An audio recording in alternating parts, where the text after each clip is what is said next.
everyone, it's Laura Laws, and here's a quick tip Tuesday. How are buyers agents paid?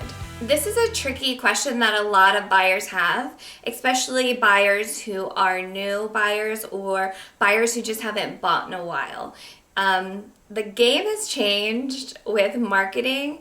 And what is happening is buyers will go on to Zillow, Truly, all these other websites and find a great house. So they click on the agent next to the property they want to see, thinking it's the listing agent, but it's really agents who are buying leads from these websites. And they are looking to represent you, the buyer, in the transaction. So when listing agents list a property and they represent the seller, most of them list the property in our MLS system, and in that MLS system is it's basically a system that only agents use. So we see what the commission is offered.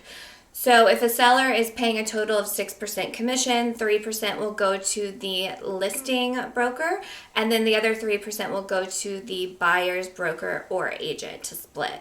So that's why you often hear that it's free for buyers to use agents. It's because the seller is paying the commission of the buyer's agent. I recently had an experience where a buyer contacted me to see a house, and I don't pay for leads on any of these sites, and I'm not sure, they must have somehow found my profile.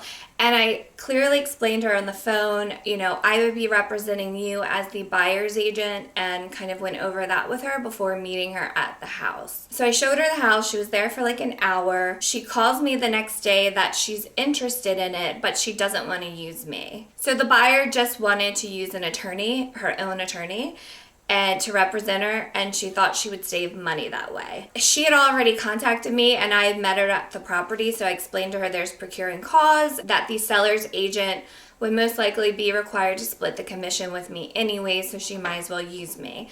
Begrudgingly, she moved forward. So once I was able to dig into the property, it was an old home, and I saw through the history of the property that it had gone under contract.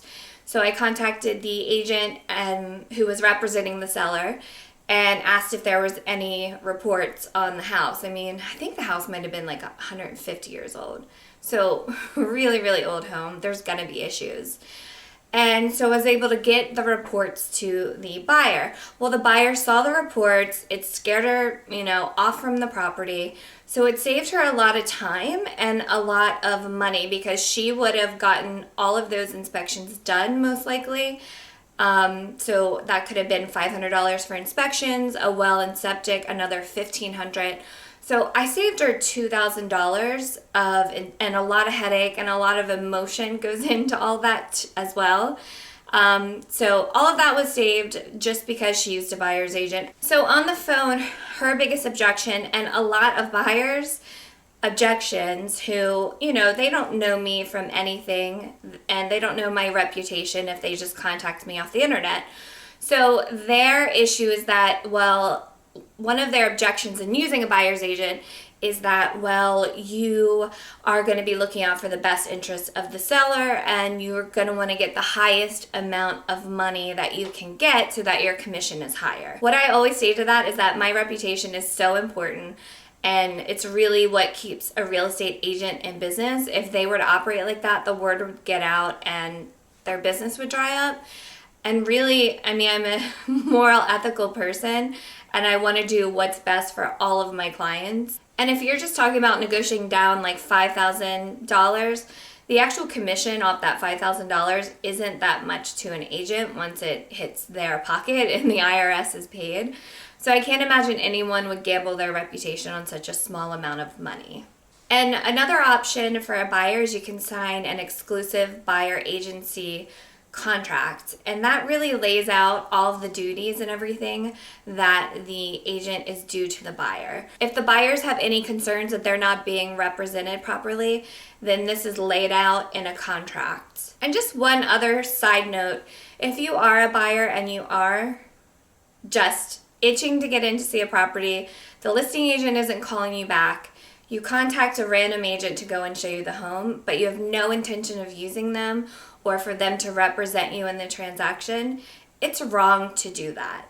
We spend a lot of time and money and effort in researching before we meet you and then driving out there and spending the time there.